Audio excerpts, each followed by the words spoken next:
Alright guys, we're back for another Dokkan battle video. Oh yeah, Global is getting a superstar coming on in. Frost, our fave, dude. Oh yeah, Frosto incoming. Yeah, Frost sucks. I mean, Kale's Dokkan event was officially announced last night.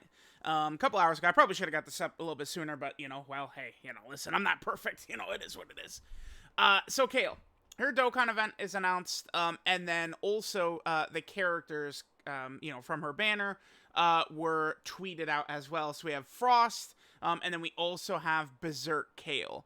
Now, listen, I guess let's talk about Kale and Frost. And then we can go over why I think it's going to be very important for global players to not summon on these banners. I've already seen a lot of people say, oh, I'm summoning, which is like, yeah, you can. But, I mean, it's not very smart to do that. Like, we're going to need to understand that, right? Let's just quickly, we'll talk about them and then damn. Would you guys want me to talk about the banner first? Let's talk about the banner first, whatever. Okay, so here's the banner, right? Right now, if you're a global player, right? And looking forward, there's going to be one really tough, the hardest fight, that has not yet come out on Global Dokkan. That's against Omega Shenron. If we look at the roster of characters here, for the most part, these characters are not really going to help you too much in there. We never know when they might add more missions to it. I mean, Dokkan, they could always do more. Always. Like, it's always a thing where, again, they could just do more. You could do more missions. You could give more stones. You could do more of this, more of that, more of this, more of that. Like, it's just something that, again, could always be enhanced or upgraded or whatever. So we don't know when they might do a mission for Omega Shenron, where perhaps Ginyu would be good for the mission. Perhaps, well, they definitely won't be good.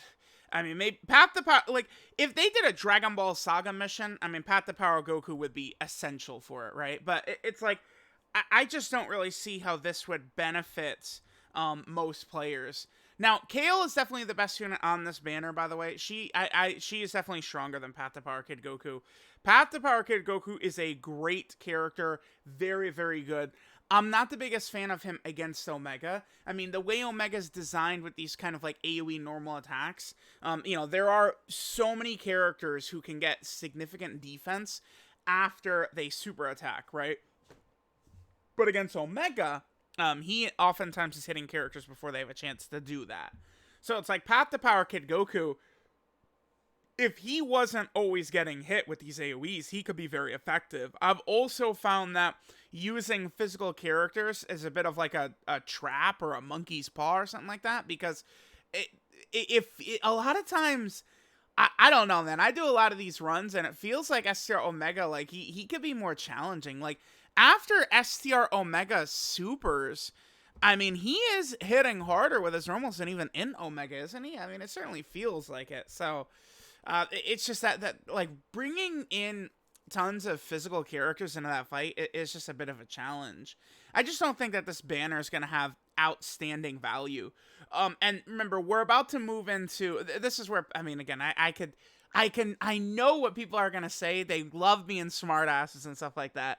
But keep in mind that we're about to move into Worldwide, right? Which is, at this point, definitely does feel like the number one celebration of the year.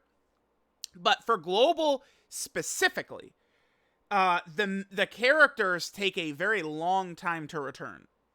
For JP, it's the Tanabata LR, which is the LR Super Saiyan 4 Goku. He's not returning on a banner for JP until March Saiyan Day.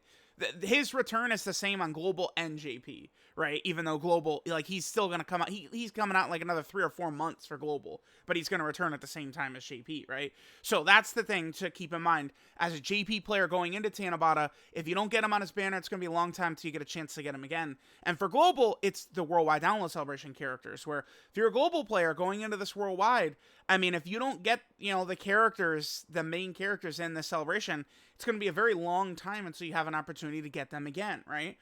Now, we can look at last year's Worldwide characters. I do think that Tech Carnival Goku is still very effective.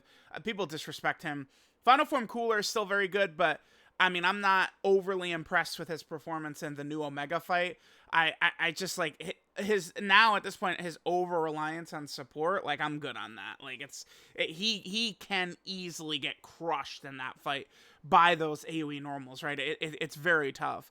So it's like I think it would be smart as a global player to put all of your resources towards those characters, the worldwide download celebration characters. I think the point where you summon on Kale's banner is if, you know, you're a huge Kale fan, and summoning for her is going to make you happier than anything, right? Like, it's like, I mean, I would have said the same thing, you know, in June of 2020 on Beerus's banner, right? Like, you know, I mean, although Beerus did have a good banner, right? But the point is, a lot of these, like, banners just before a major celebration, like, unless you're a super fan of the new character coming out, where it's like, you know, pulling that character is going to make you happier than, you know, whatever major LR or something like that, sure.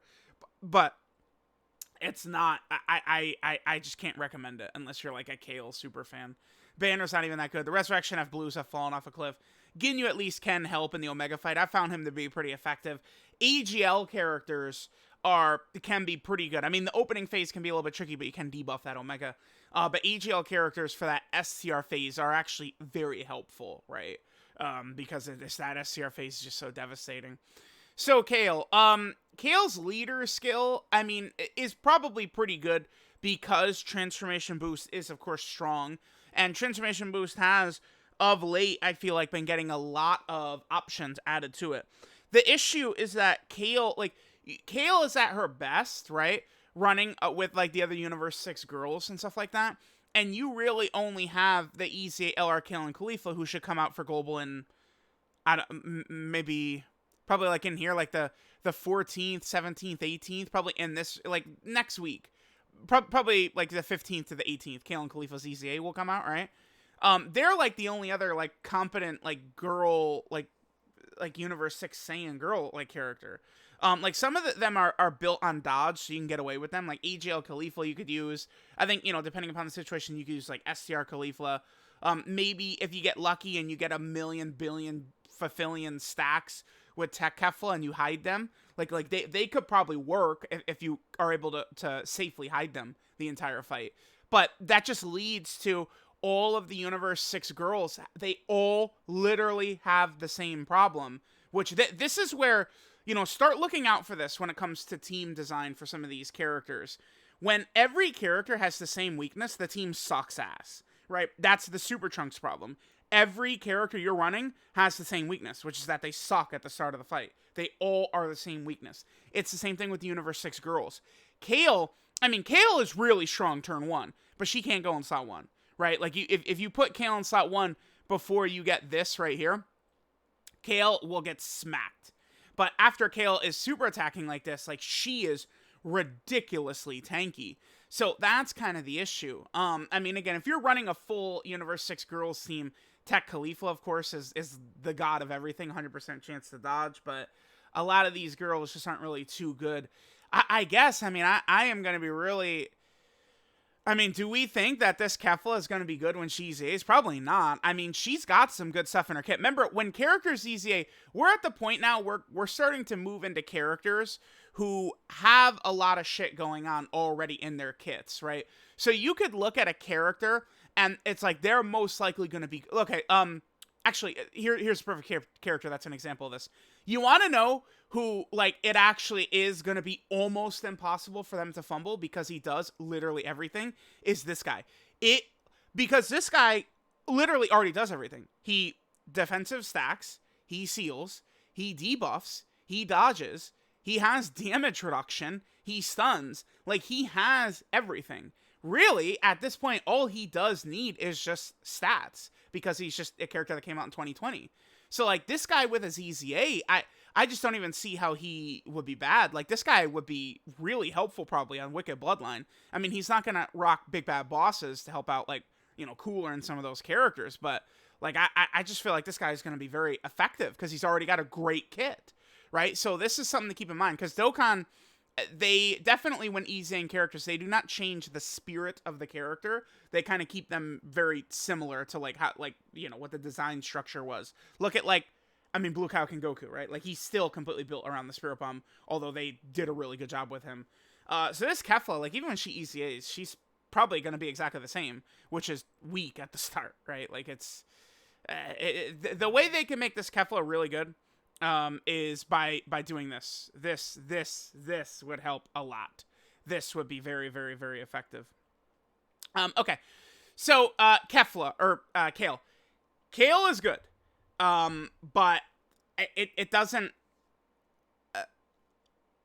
I wish that she just had a very strong slot 1, turn 1, universe 6 character to help her out. That's really the only weakness with Kale. Because once you transform with Kale, this transform state right here, she's up there with, you know, God Goku and 23rd World Tournament Goku and Piccolo Jr. and all these major TURs. This is why I see a lot of people talking about Kale. And, like, they have her, like, way away. It's just, like, no way. Like, this Kale is on the level with all those transform characters. I mean, if Kale and Super Trunks both started out turn 1 in their transform states, I'll tell you guys this, I would like Kale better. I would probably like Kale better, like, over Super Trunks. Because he has just his 2 turns of guarding, and then beyond that, he loses that really helpful extra defensive tech. Well, it's like Kale's got that. She just needs her Universe 6 category ally, right? Remember that Kale has this as well, the medium chance to crit. So every single super attack that Kale does, it's a build-up crit chance. So first super attack, she has a 30% chance to crit. Second super attack, she has a 60% chance to crit. Third super attack, she has a 90% chance to crit. And then her fourth super attack is a guaranteed crit. And Kale, of course, can do 4 super attacks. This Kale is ridiculous. This Kale is so powerful, so great. I love this Kale right here. This is my type of character. A character that's got built-in additionals, built-in crits, has guard, right? Awesome. Like, this is what we're looking for. This is a great, great character. The problem... her condition is not even bad, too, by the way. She needs 1 Universe 6 ally in the same turn, and then right here, she needs 1 Universe 6 ally in the same turn. That's not, like, some horrible condition. Again, we'll look at Trunks. Trunks needs 3 Android Cell Saga allies to have a 50% chance to guard. Like, it's trash, right? Whereas Kale just needs 1 Universe 6 ally, and then she's dominating with potentially huge damage and, you know, huge addition of stats. And she has this, right, with that build-up damage reduction.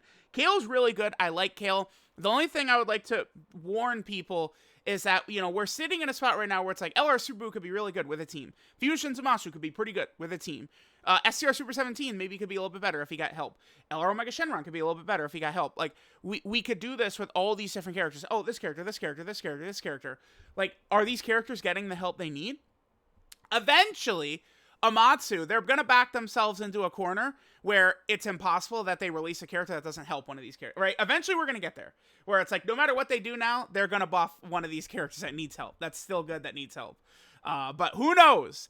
I mean, it's obvious. They drop, like, an LR hit, and boom. Like, that could be a huge addition for Kale. Because Kale doesn't necessarily... Like, LR, Kale, and Khalifa, you could run them in all these fights, right? Like, they could be effective. It's just that they're not really that good turn 1. You got to get them a couple of turns first. So Universe 6 just needs a dominant turn 1 character. Like, one of these, like, LR Golden Frieza. If LR Golden Frieza is Universe 6 category, like, that's exactly what Kale needs. Golden Frieza is on Kale's team, by the way. But yeah, that's like exactly the type of character that Kale needs, right? It's better if these teams have characters with different weaknesses, because when you have a team full of the characters with the same weakness, and that weakness gets exposed, you lost, because every character has the same weakness, right? So that's why it sucks. But Kale is very good. She's definitely a top TUR still. Very, very powerful. Frost just sucks. Terrible design. So Frost is built, like, a lot of what he's doing here is his unit super attack. The problem is that Dokkan will release these characters, and, like, they drop a character that's doing something like this, and they're like, yeah, like, pretty good, huh, guys? And it's like, no, like, yeah, he debuffs, and he stuns, and he seals, and he does all this stuff. That's great, man. But, like, summonable characters, we want them to help in the hardest fights. That's where summonable characters need to help, right? Like, the stunning and the sealing and all this shit, like, you could give this to free-to-play characters, and they could be, you know, pretty effective. I'm not... Like this guy needs some sort of tank ability. That's his problem. So he is, of course, a Transformation Boost support unit, which is good. Transformation Boost is definitely a strong category. You know, he's got an additional, right? Like, he needs a Transformation Boost category ally. But, like, you get down to stuff like this. Like, look at this. This does not help in any really tough fight. This is the problem. It's just trash. It's really bad. It sucks. You could keep this guy exactly the same and then give him, you know, I don't know, 50% damage reduction or something like that, or guard or something, and he's helpful. I know people hate to always hear that, but these units right here, these banner units, the purpose of these characters should be to make the Dokkan Fest a more attractive option, to help the Dokkan Fest perform better. Sometimes Dokkan gets the memo with Amon and Raisin for Turles. They did it with STR Krillin for Piccolo Jr. and 23rd World Tournament Goku, right? I mean, Dokkan Fest God Goku didn't need help. He was such a nasty design. He's on so many teams. He's saying he didn't need the help, but they gave God Goku a great assistance too in the Battle of Gods Vegeta.